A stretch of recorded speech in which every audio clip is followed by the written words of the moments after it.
Good morning, students. Oxford Public School welcomes you. Myself, Sandeep Nehra, your history teacher. We are studying our changing culture tradition. Our next topic is impact of the Renaissance on European literature. मतलब कि Europe का जो literature था, renaissance जब आई तो उस literature के ऊपर उसका क्या इफेक्ट पड़ा, या हम ये भी कह सकते हैं कि लिटरेचर का कंट्रीब्यूशन क्या था, कौन से राइटर्स है या पोइट्स वगैरह थे जिनका ज़्यादा कंट्रीब्यूशन था, उनके बारे में पढ़ेंगे। तो रेनेसेंस जो ब्रोट है novelty is every aspect of human life, उसने क्या है प्रत्येक ह्यूमन, क्योंकि इसके अंदर ह्यूमनिज्म भी आया था, आपने इसके बारे में पढ़ चुके हो। तो ह्यूमन लाइफ को क्या है इन्होंने इफेक्ट किया था। तो इससे क्या है लिटरेचर भी इससे क्या है काफ़ी प्रभावित हुआ था। तो इस एज के अंदर पुनर्जागरण के इस काल के अंदर रेनेसेंस एज के अंदर literature began in written in the local language, यानी वहाँ की जो लोकल लैंग्वेज होती थी अलग अलग, जैसे इटली की अलग थी, ब्रिटेन की अलग थी, जर्मनी की अलग थी। तो उन लोकल लैंग्वेज के अंदर क्या लिटरेचर ज़्यादा लिखा जाने लगा, किसकी अपेक्षा लैटिन और ग्रीक लैंग्वेज, जो पूरे यूरोप की लैंग्वेज थी, पुरानी लैंग्वेज। जैसे इंडिया की क्या है प्राकृत या संस्कृत लैंग्वेज है, और वैसे क्या लोकल लैंग्वेजेज अलग अलग है, वैसे यूरोप की भी क्या है लोकल लैंग्वेजेज अलग अलग है। तो उनके अंदर लिटरेचर ज़्यादा लिखा गया। So vernacular language Italian, French, Spanish, पुर्तगाली, जर्मनी, इंग्लिश, डच, स्वीडिश, मतलब काफ़ी सारी जितनी भी लोकल लैंग्वेजेज हैं उन्होंने क्या है उनके अंदर क्या है पोइट्री वगैरह है या ऐसे वगैरह है वो क्या है राइट किए जाने लगे, यानी जो राइटर वगैरह होते थे इनके अंदर लिखने लगे थे। पंडित जवाहरलाल नेहरू ने भी इसमें कहा था कि European language develop and so rich and powerful that they took A shape of the fine language of today, क्योंकि उस समय क्या था पावरफुल और रिच लैंग्वेज के रूप में डेवलप हो रही थी फॉरेन लैंग्वेज। तो literature were written in this every fine language, और हर एक इस तरह की लैंग्वेज के अंदर क्या है लिखा जाने लगा था क्या लिटरेचर, किनका लिटरेचर, उन्हीं कंट्रीज का लिटरेचर। बाइबल भी क्या ट्रांसफ़र की जाने लगी काफ़ी लैंग्वेजेस के अंदर, लैटिन लैंग्वेज के अंदर के साथ साथ में जो मदर टंग लैंग्वेजेस थे उसके अंदर भी क्या है जो बाइबल थी उनकी वो ट्रांसफ़र हो चुकी थी। यानी उसको पहले क्या थे बाइबल वगैरह लोग पढ़ नहीं सकते थे, क्योंकि जो लोग अनपढ़ होते थे उनके जो लैटिन लैंग्वेज है ग्रीक लैंग्वेज वो समझ से बाहर थी। अब मदर टंग होने के कारण क्या है वो लोग उसको आसानी से समझ सकते थे।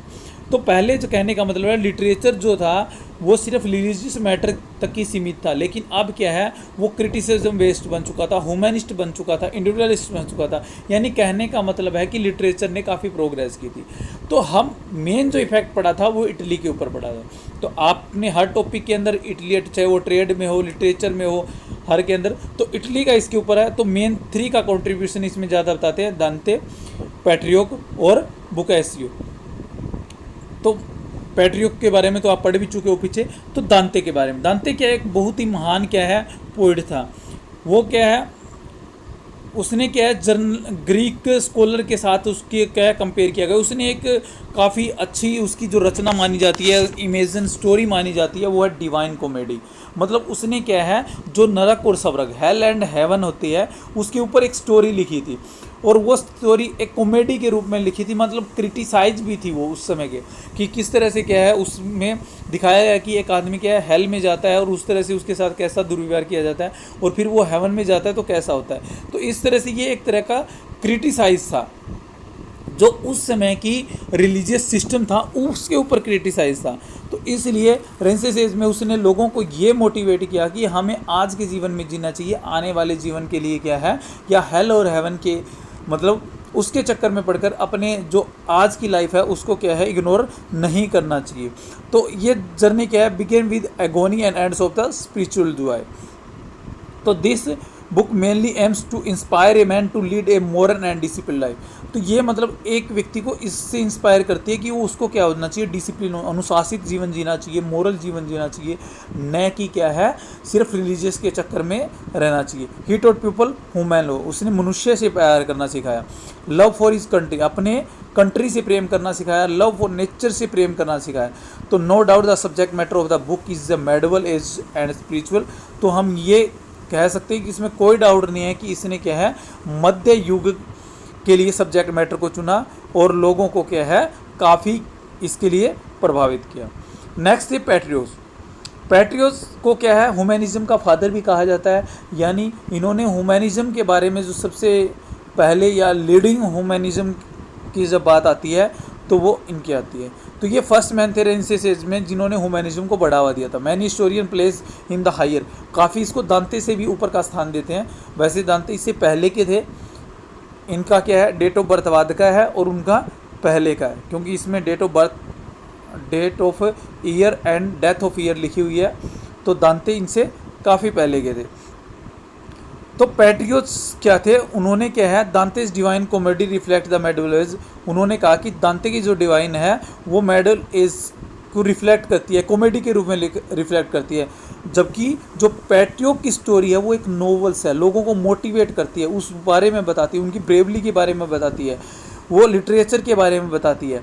तो उन्होंने कहा था कि जो ग्रीक और रोमन लिटरेचर है, पुराना एशियंट ग्रीक और रोमन लिटरेचर है, तो उनको इन्होंने इम्पोर्टेंस दी कि जो पुराने समय में क्या है हमारा होता था।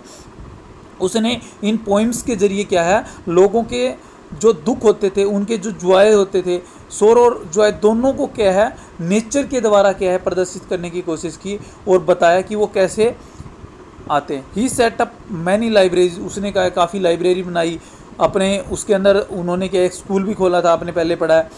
तो वहाँ पर उन्होंने क्या है जो एशियंट, जो ग्रीक के, लैटिन लैंग्वेज के जो एशियन राइटर थे जैसे कि सिसरो है, होमर है, लिवी है, उनके बारे में भी लोगों को पढ़ाया, मतलब वहाँ पर एजुकेटेड किया। मतलब एजुकेशन की उसने क्या एक साइड ही चेंज कर दी, जो पहले सिर्फ लॉ और रिलीजियस से रिलेटेड होती थी उसको उन्होंने क्या है ग्रामर से, इन सब चीज़ों से जोड़ दिया। He made an imagery correspondence with the writer, तो वो उन जो पुराने राइटर्स होते थे उनकी क्या है कल्पनाओं को, उनको क्या है काफ़ी उजागर किया।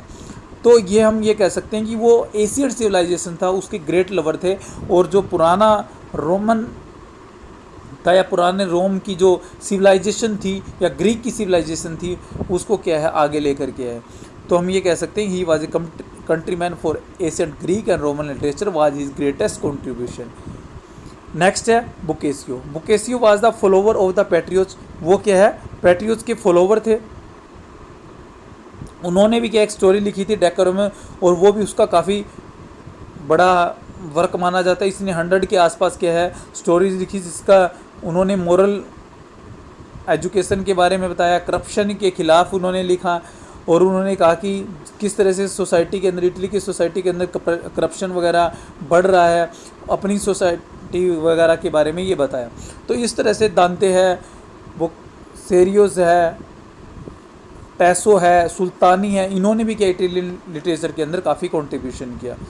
नेक्स्ट आता है वहाँ पर ट्रेड भी कैसे बढ़ा, मेनली जो इटालियन की बात आती है वहाँ पर ट्रेड का ग्रोथ कैसे हुई।